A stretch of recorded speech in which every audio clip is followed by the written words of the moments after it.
नवाज शरीफ का सुनहरा दौर वापस आ रहा है। महंगाई में कमी का आगाज होने वाला है। तेज रफ्तार तरक्की का सफर फिर शुरू होने को है। शहबाज शरीफ की साबिक अरकान कौमी और सूबाई असम्बली से मुलाकात में गुफ्तगू। मरीम नवाज ने नवाज शरीफ को मुल्क की तरक्की का आजमूदा ब्रांड करार दिया। कहती हैं, जब सब फेल हो जाते हैं तो नवाज शरीफ आते हैं। सुप्रीम कोर्ट में प्रैक्टिस एंड प्रोसीजर एक्ट के खिलाफ दरख्वास्तों पर समाअत। चीफ जस्टिस ने रिमार्क्स दिए कि सुप्रीम कोर्ट गलती कर दे तो क्या पार्लियामेंट इसको दुरुस्त कर सकती है। पार्लियामेंट ने अच्छी नीयत से कानून साजी की है। कानून साजी सादा अक्सरियत से ही होती है। यहाँ चीफ जस्टिस के इख्तियार को बांटा गया, सुप्रीम कोर्ट के इख्तियार को नहीं। पार्लियामेंट को तो कहते हैं नंबर गेम पूरी होनी चाहिए, लेकिन फर्द वाहिद आकर आईनी तरमीम करे तो वो ठीक है। पार्लियामेंट कुछ अच्छा करना चाहती है तो उसको कुचलना क्यों चाहते हैं।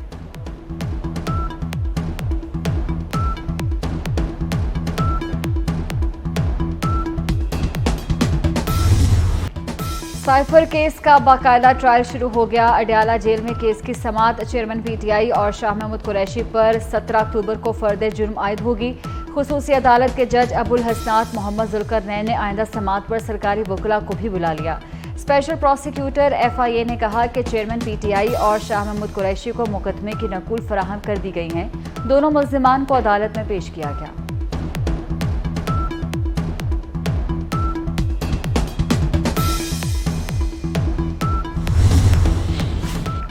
साइफर केस में खुसूसी अदालत के जज अबुल हसनात जुल्करनैन का अडयाला जेल का दौरा। चेयरमैन पीटीआई और शाह महमूद कुरैशी के कमरों को चेक किया और जरूरी हिदायत भी दी। जज का कहना है, चेयरमैन के कमरे के बाहर दीवार तोड़कर वॉक के लिए 60 से 70 फीट जगह बना दी जाएगी।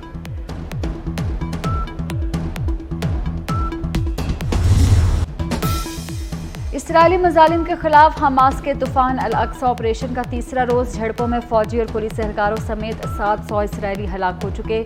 लड़ाई के दौरान फलस्तीनी शहदा की तादाद 413 हो गई। हमास के जंगजू अब भी इसराइली इलाकों के अंदर मौजूद। इसराइल ने हमास के हमले को 9/11 करार दिया। अक़वाम मुत्तहिदा का कहना है, गजा में फ़ज़ाई हमलों से 1,23,000 अफराद बेघर हो चुके।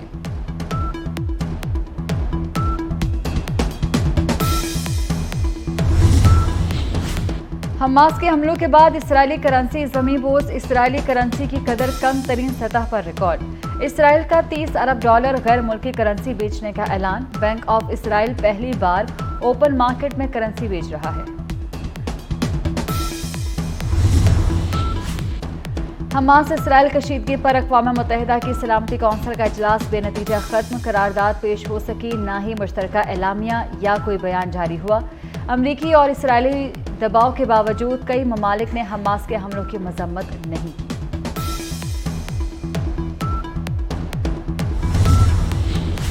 वज़ीर आला मोहसिन नकवी का लाहौर में तामीराती मंसूबों की बरवक्त तकमील का हुक्म।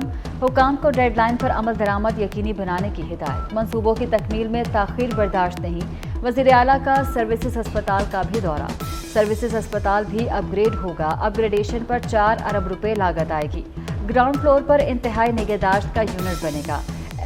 एमएस और दीगर इंतजामी दफातर बेसमेंट में मुंतकिल होंगे।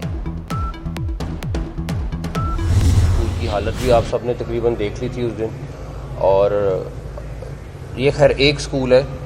इस तरह के पता नहीं कई 100 कई हज़ार स्कूल इस तरह के पंजाब में मौजूद होंगे, लेकिन इसको हमने मॉडल स्कूल, क्योंकि ये लाहौर में 2-3 स्कूल ही गवर्नमेंट स्कूल थे जो बहुत बेस्ट स्कूल थे। एक सेंट्रल मॉडल स्कूल, एक गवर्नमेंट पायलट स्कूल और फिर एक समनाबाद और फिर डीपीएस आ जाता था। ये 3-4 स्कूल थे लाहौर में जो सरकारी स्कूल थे, जिनके टॉप के स्टूडेंट होते थे। जब नई तवज्जो दी गई तो यहाँ का मेयार थोड़ा गिर गया है कि इसको मॉडल स्कूल बनाना है। वज़ीर आला मोहसिन नकवी का pilot higher secondary school Wahdat road का दोबारा दौरा।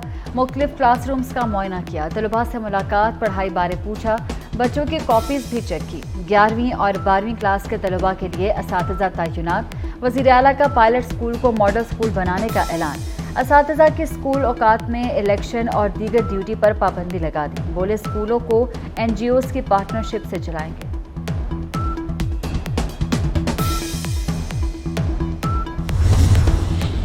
गैर कानूनी मुकीम गैर मुल्की अफराद के इनखला में 22 दिन बाकी रह गए। FIA ने वफाकी पुलिस से गैर कानूनी मुकीम गैर मुल्कियों के खिलाफ ऑपरेशन की तफसीलात तलब कर ली। इस्लामाबाद पुलिस की जानिब से 1500 अफगानियों की शनाख्त का अमल मुकम्मल हो चुका। दस्तावेजात नामुकम्मल होने पर 550 को जेल भेज दिया गया।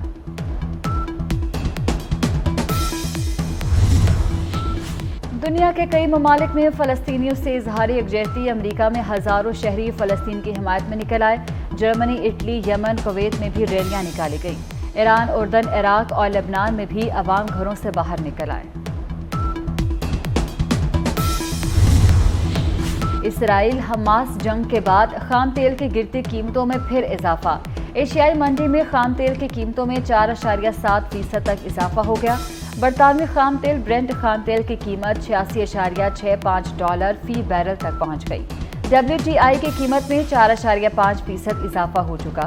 फी बैरल कीमत $88.39 हो गई। अफगानिस्तान में जल्जिले से अमवात की तादाद 2500 हो गई। हलाकतों में इजाफे का खदशा। जल्जिले से 1500 मकानात तबाह या नुकसान का शिकार हुए। वज़ीर-ए-आज़म अनवारुल हक काकड़ की फौरी तौर पर अफगानिस्तान के मुतासरा इलाकों के लिए इमदाद भिजवाने की हिदायत। अद्वियात, टेंट्स, मेडिकल कैंप्स और डॉक्टर्स की टीमें अफगानिस्तान भिजवाई जाएंगी।